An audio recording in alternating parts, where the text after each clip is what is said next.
Halo semuanya, perkenalkan nama saya Niputu Novia Aprianti Ardani, nomor induk mahasiswa D1A 020397 dari Fakultas Hukum Prodi Ilmu Hukum di Universitas Mataram.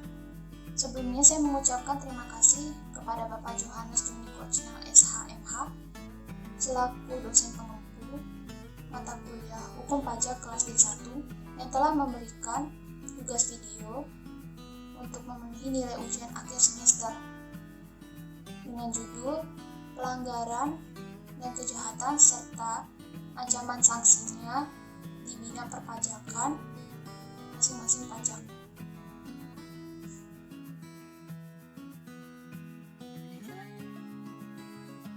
Pelanggaran adalah perbuatan yang menyimpang dari aturan-aturan hukum yang telah ada.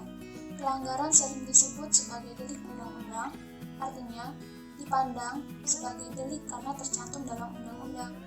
Pelanggaran adalah suatu tindak pidana tetapi termasuk kategori yang ringan dengan ancaman sanksi pidana yang ringan.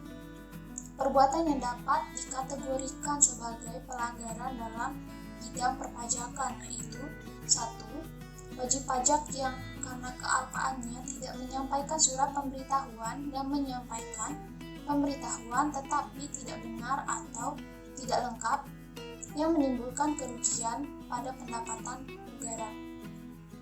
2. Pejabat karena kealpaannya tidak memenuhi kewajiban merahasiakan mengenai informasi yang diterima mengenai wajib pajak.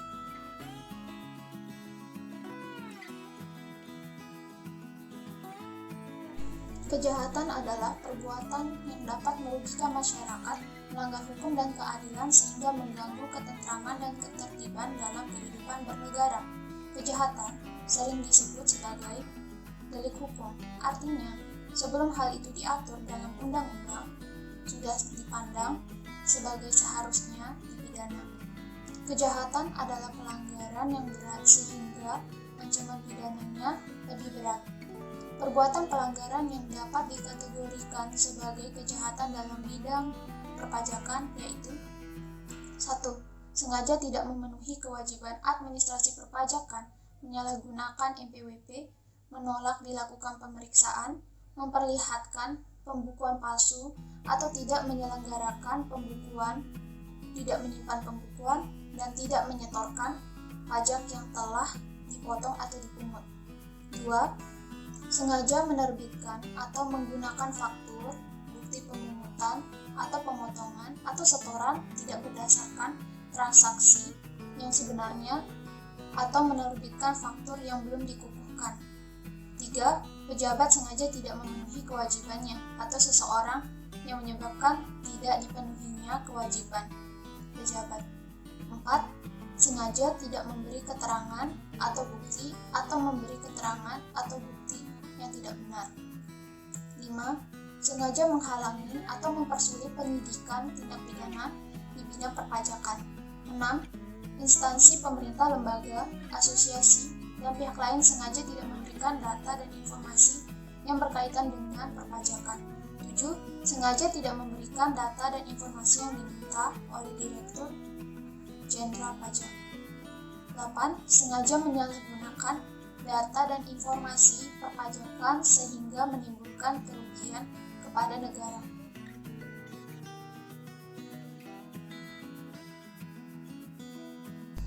Dalam rangka penegakan hukum, perundang-undangan di bidang perpajakan diatur pula mengenai sanksi. Adanya ketentuan sanksi ini untuk mencegah terjadinya perbuatan-perbuatan yang melanggar ketentuan-ketentuan yang berlaku, baik dilakukan oleh wajib pajak, pejabat, maupun pihak ketiga. Berdasarkan Undang-Undang Republik Indonesia Nomor 28 Tahun 2007 tentang Ketentuan Umum dan Tata Cara Perpajakan, adanya dua sanksi dalam bidang perpajakan, yakni sanksi administrasi dan sanksi pidana.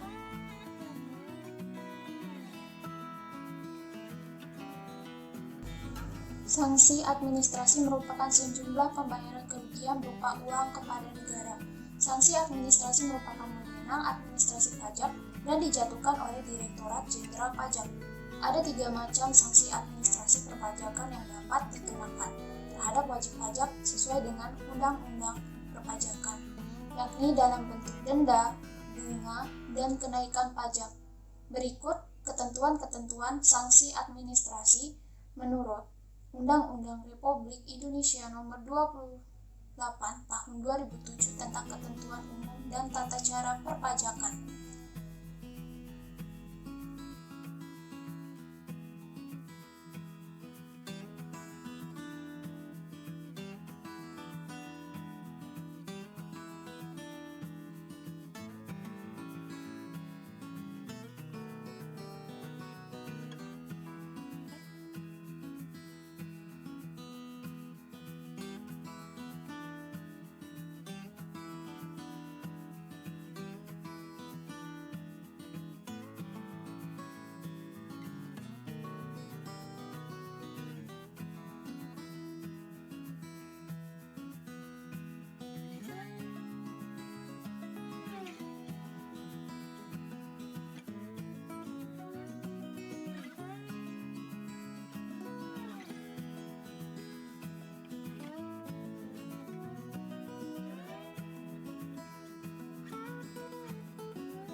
Sanksi pidana merupakan wewenang pengadilan pidana terhadap orang yang melakukan pelanggaran dan kejahatan di bidang perpajakan yang dijatuhkan oleh hakim pidana.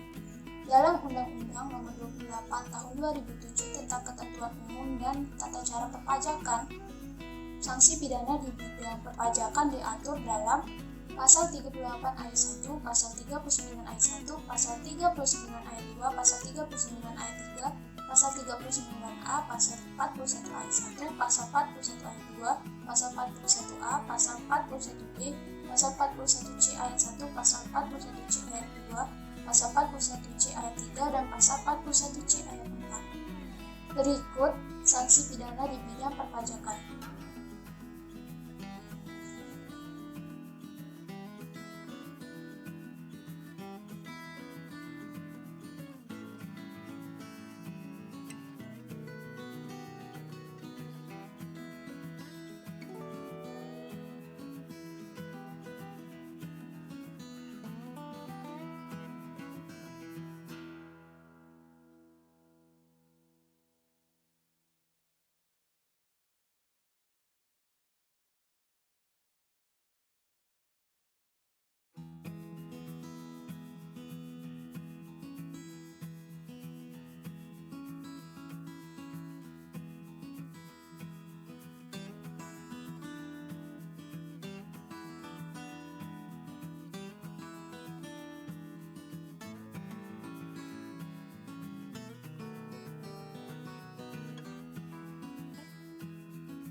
Demikian materi yang dapat saya sampaikan.